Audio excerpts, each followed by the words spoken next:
All right, we are recording. So now we're going to do the preparing for the appointment, which involves taking the call, calling your signer, statusing to your hiring party, receipt and printing of docs, and the pre-appointment doc review. Ring, ring, ring. There goes your phone. Answer the phone. Everybody again, say it together. Answer the phone. Phone. Answer it. Or, yes, right there, guys. A lot of people don't answer the phone. It's not because they're busy and they're in the signings. They're just, oh, I don't know that number. I'm not going to answer it. Well, you might as well not be a signing agent. Oh, that could be a spam call. Or that can be this. There are ways around it. Get you a Google Voice number. Just if you're not going to be a business owner, and this applies for any business, this is just not miraculously a signing agent. If you don't answer the phone, that's lost business. I've been a person that this sucker right here was never close to me. If you needed me, blow my phone up. And I'm showing my phone, by the way. But now this is my spouse. She's in my pocket. She's on my waist. She's right here at night. I sleep. And this is Android, so it's not SIRI, by the way. So you miss those opportunities, and it could be on a platform where you get a text message link to take you to an order to accept or whatever the case may be. But promptly review it, because if you let it sit, it's gone.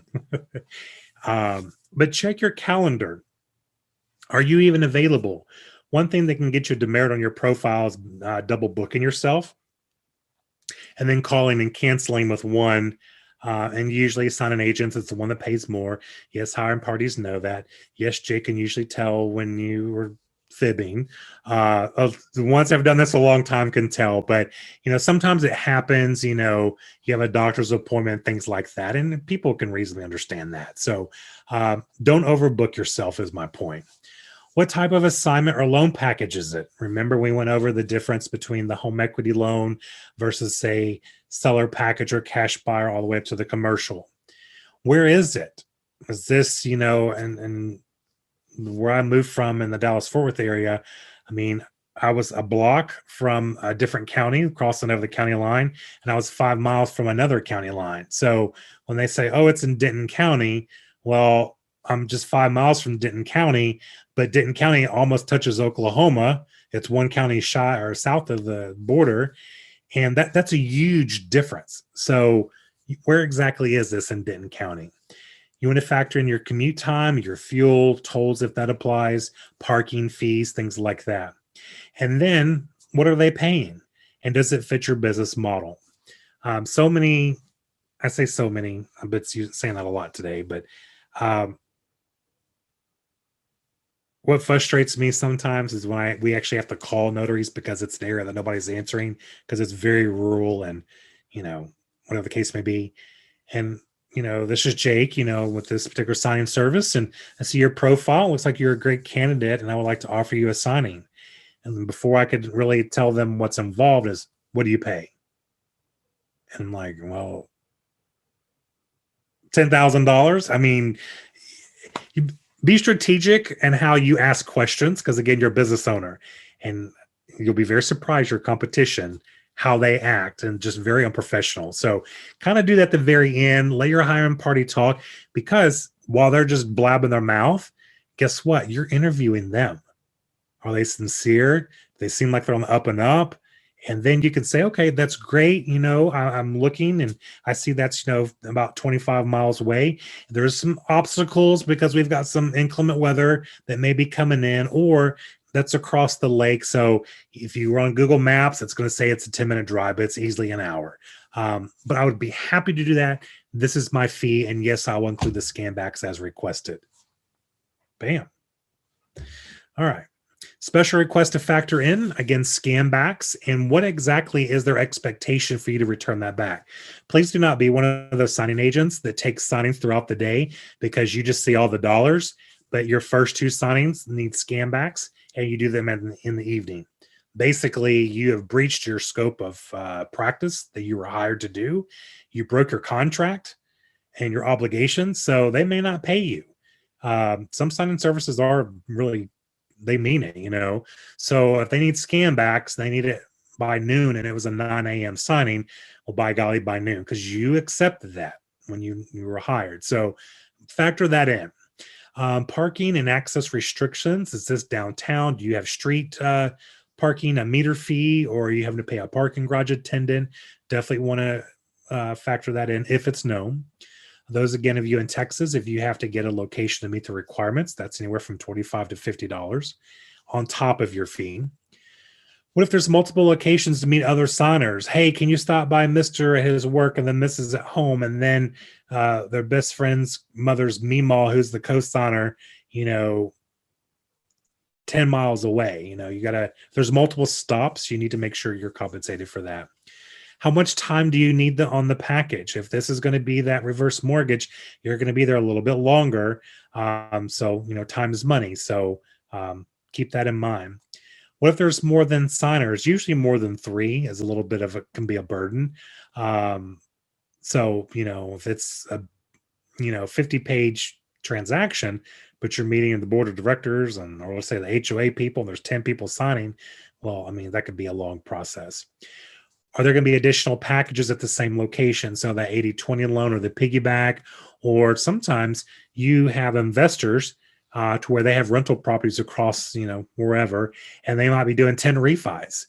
And if they paid you 150, 125, 75, whatever the case may be, and you'll know because your papers are going to be like this thick, that's going to be a revisit, And then are there any special needs for disabled signers? And that's not really something that's price-wise or time-wise, but, if they want to sign at a certain location, then they have to move it because they need either, wheelchair parking or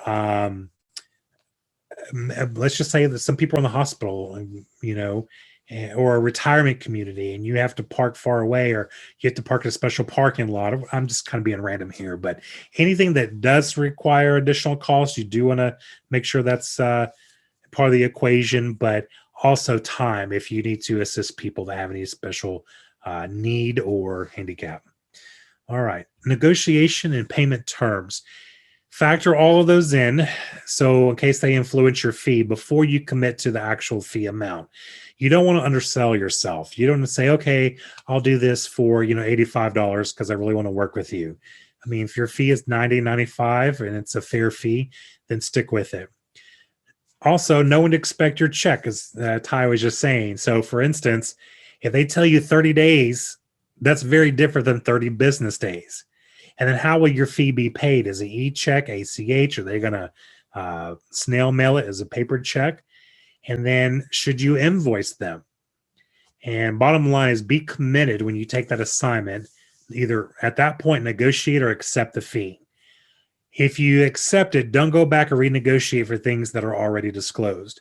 So again, after you get the order and it's everything that they told you, and then you get the loan documents and everything seems to change from what they told you.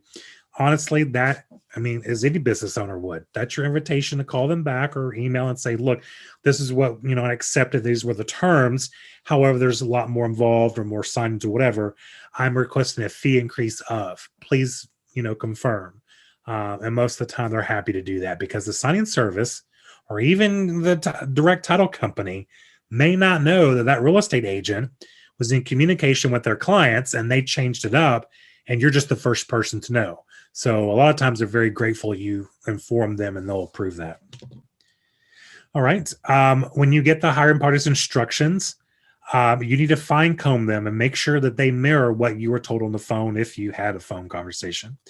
Let's say you got on signing order or SnapDocs or whatever app that a hiring party may use, and it says collect 2 forms of ID, do this, do that.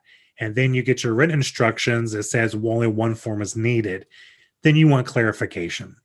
And then the biggest thing is you want to contact the signer within an hour. Really quick, I always refer to this as the golden hour. Way back as a medic, way back when, we were always told that the moment of the need of, medical attention is needed for something severe, from the moment of impact or the time the injury occurred to getting someone to the operating table, if you do that within the hour, and they call it the golden hour, it's reasonable that person has a really good chance of surviving. If that impact happened at 9 a.m., nobody calls 911 until 9:15, and the life flight doesn't get there until 9:30, that's 30 minutes gone. So I kind of used that as just a example. The moment you get that hiring opportunity, call your signer, because Mr. could have spoke with Mrs. and forgot about little Johnny's soccer practice, and then now they have to change the entire date, the time, or even worse, the location. And so next thing you know, or they get called, they're like, "You're calling from a Dallas number. Are you in Hawaii?" No, I would love to be, especially this weekend. Well, we're in Hawaii. Did anybody tell you that? So if you wait to call outside that hour later that evening or 2 or 3 days out, so many things could happen. So this makes you the knight in shining armor by being proactive. All right. Topics to cover during the call. Will they have a valid ID on the day of signing? This is something Brenda brought up, and I just like, wow, it's just something I never would have put on my checklist. But ask your signer the name, how it's styled on their ID, and make a note in your appointment book or otherwise about the name. Note any unique spellings. For example, Gonzalez, does it end with a Z? Does it end with an S? And we'll tell you why here in a minute. Request that they make a copy if that is a requirement from your hiring party. Method of funds to be collected. Mr. Gonzalez, that says on my notes here that to collect the cashier's check from you. It doesn't say the amount, but it's at least telling me to be prepared. Do you plant that seed? So he's like, oh, well, okay, I forgot. My loan officer told me I need to do that tomorrow. How much flexibility do you have if there's delays? And this right here, Brenda should trademark this. And I'm like, what do you mean, Brenda? And she's like, well, if you call the signer and the documents are going to be delayed, rather than being referee and every 15 minutes saying, no, don't have docs, and it's just so much stress for all parties. When she does her welcome call, hey, we're scheduled for 3:30 on Monday. There's a little bit of inclement weather that's coming through, or I don't have your documents just yet, but do you have any hurdles in your schedule if there's any setbacks? You just basically accomplish them like, you know what? I have to be out the door at 7:00, or we're catching a plane. There cannot be any delays. So when she statuses back to the hiring party, we confirm for 3:30. However, they have no wiggle room in their time. So just FYI. Boom, Brenda, favorite list, that just saves so much. So there's a lot of administrative things you'll be doing as a signing agent, and that people just love you forever. And plus it helps you. You're not showing up. Well, did you not get my voicemail? Or we're out of the country all of a sudden. So anyways, parking arrangements and access issues. Mr. Gonzalez, should I park on the street? Is there any parking issues or a special way, I need to access? And they usually tell you, no, whatever. And Mr. Gonzalez, on here, actually, I see that you're going to be signing power of attorney for your wife. But also down here says, collect the original power of attorney. Do you have that with you? And I can go ahead and make notes to collect that. Bam. And then, is there a non-barring spouse? Make sure the non-barring spouse knows to be at the appointment. Something they can dash a name or dash and sign their name and leave. There's a lot of states that are homestead states and community property states. So it's always best just to, if you want to make it uniform, just state, is there anyone else that may need to attend the signing that we can, make sure the lender has them on the documents and things like that. And they'll say, oh, well, my wife, but she's not on the loan. Well, in Texas, we know if it's their primary home, most often the spouse needs to be on there. But you could just make that a blanket request saying, is there anyone else such as your spouse or another party that might be present as well? And I'll go ahead and make notes. Health and safety. This is a big concern, obviously, for many folks. Smoking and animals. If you are fearful or allergic, this might be a problem. Carefully mention it to your signer and inquire if they can meet at an alternate location near the original location. You also want to clear that with the hiring party so they know. And if the signer has a disability or cannot leave the location and you are unable to deal with the issue, contact the hiring party immediately and request they reassign. Now, that can be several ways, and we'll let you guys kind of common sense use for that. But be very careful you don't discriminate of any kind, of any nature, because that could get you in a lot of trouble. And people can make a complaint against you for not notarizing or being unwilling to notarize because of a disability, and then that can get your commission pulled. All right. If you do determine that there are safety issues, contact your hiring party immediately, but provide facts about why you won't be safe. You can't say, I went to the signing across this particular town or across the railroad tracks, because then you profile a whole region. What if it's a low income region? That's discrimination. You could just be all kinds of things. But if you hear gunshots, you drop and roll and you get out of Dodge, and then you say, I'm sorry, Mr. Signer, Mrs. There's just some things going on. I heard gunshots. Can we safely meet at this time at this location? And call your hiring party and just say, I know that's kind of far-fetched me mention that, but where I currently live, I'm in an area that you hear gunshots more than one probably would comfortably be doing. So I don't go outside when I hear those. Status. You need to report to your hiring party in their preferred manner that you confirm the appointment. You want to relay any issues or changes as they occur. You want to keep notes when you confirm the signing, with whom, and when you updated the hiring party. I always print mine out, even if it's like an order online or in the portal, and I put on there the time I called and who I spoke with. You'd be very surprised how one spouse doesn't talk to the other spouse, and then you get a phone call from the hiring party saying, hey, they're saying you haven't confirmed the appointment. Oh, I spoke with Mr. Gonzalez yesterday. We're all good to go. So that's why that does happen. Hiring parties do appreciate timely updates. And it looks good on you, because when there's a portal or some use of technology, that title company has the lender, the real estate agent, everyone on board usually. So when you status, like, I confirm the appointment, we confirm the time, we confirm the location, that he's confirmed he's got the original power of attorney to surrender at the closing table. Guess who sees that? The realtor gets an email sometimes. The loan officer gets an email. And they're like, we're still on board. But when you don't respond because you're trying to fill your day with all these signings, even though the closing might be a week or a month out, guess what? The homeowner, hi, the best realtor service Inc. I haven't gotten the phone call that you promised me I'd be getting. It's been 2 or 3 days. Then they call the title company, and then it's a downhill. And so that could get you a demerit on your profile too. So again, please call within the hour or as reasonably as possible. Tip here, update the status of your appointment with your hiring party, because it does cut down unnecessary and time-consuming communication between all the stakeholders. Again, it stops the realtor saying, is everything a go? And the title company, when will we receive scans for funding?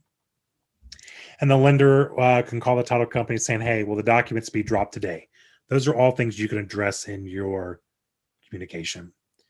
When the documents arrive, and of course, this is taking a little longer than I thought. Sorry about that. You want to download a secure connection and environment. You want to do a visual check on your monitor. Do you have the right docs? Do you have a complete set of docs? Check for multiple attachments, and absolutely no editing of the documents. So I know I ran through that really quick. Before you print these documents, do this checklist. Are the names spelled correctly from when you wrote it down when you spoke with Mr. Gonzalez? The loan documents have S, he ends his with Z. His driver license is Z. Boom, you didn't waste toner or paper. Call your hiring party. Go through the documents. Are they consistent? Are the first 50 pages Mr. Gonzalez, and 20 pages are Mr. Smith, and 10 pages are Miss Doe? So again, you could stop that. So, and then multiple attachments. If you're like, you know what, I usually get 100 pages on a refi. This is only 25. Did you scroll down and miss a PDF that was a part of that email or that platform?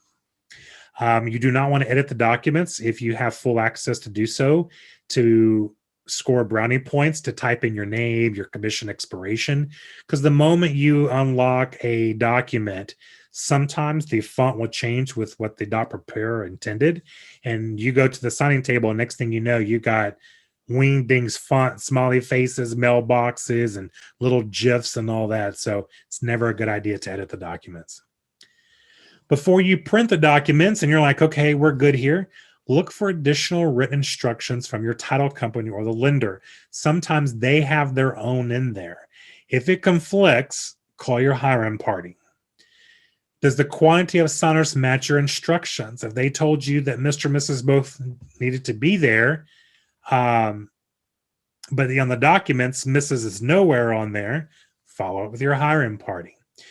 Are their names spelled correctly, as I mentioned earlier? And is the arrangement of the names satisfactory to you? Review your notes from the confirmation call. Printing the documents, you need to print them when you can personally retrieve them securely. So some of you are wizards at technology, and you can print something on your phone that's waiting on your printer at home.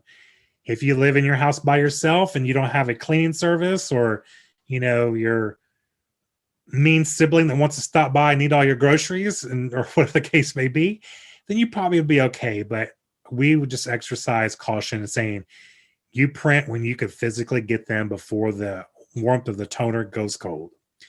Print the same paper size as the preparer intended. We talked about that earlier. Do not shrink or scale the documents.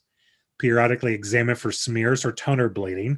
That does happen. It may be a couple documents midstream, and don't be surprised if that's how the PDF was when it got scanned, and it's not your fault. It's the scanner or the title company's fault. Then you might want to reach out to them and saying, hey, pages 40 through 48, I have this big smudge. How would you like me to proceed? My point in these last couple of slides, you get to kind of shift some of the, I don't want to say the blame, but hey, I'm doing a quality control check here. There's some problems. How do you want me to do it? And if you send that on a portal or by email, guess what? You have it in writing. That's the best CYA you can get. Check for font issues or botched images. Do not print duplex ever. Please do not ever do duplex. Be on the lookout for training docs sent to you right before you leave. Unfortunately, that's the nature of the beast. You literally can have one foot out your front door and the other one to turn around and lock your deadbolt. And next thing you know, you got a text or a phone call. The closing disclosure changed. We need to make sure you print this.